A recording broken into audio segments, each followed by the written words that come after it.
นี่เราทุกคนน้ำมันก็เอามาจากบ้าน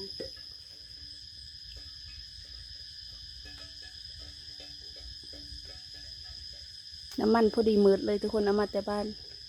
เดินหน่อยหนึ่งนี่ที่เราสิเอากระเทียมลงไปเลยนะทุกคน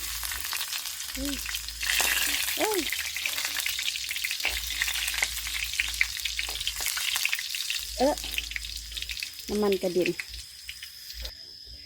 ไข่ของเรานะทุกคน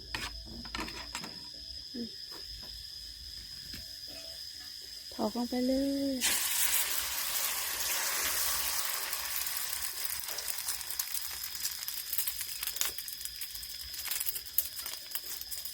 ไฟแห้งขนาด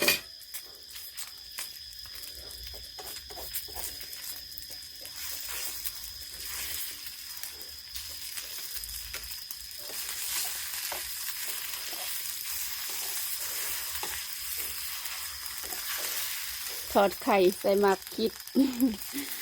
มากินอ่อนทุกคนไม่ได้อ่อนเลย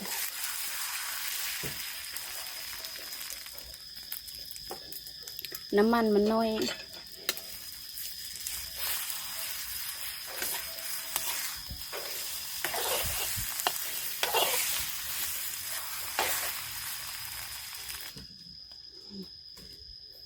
ไฟมันแห้งแล้วทุกคนเอามาอย่างนี้พอสิเป็นลูกไผ่แม่เจ้าได้บ่นี่เนาะทุกคนทอดไข่ของเฮาก็สุกแล้วสิไหม้ๆหน่อยนึงเนาะพอดีว่าไฟแห้งเนาะทุกคนมาเด้อกินน้ำกันตอนนี้ทอดไข่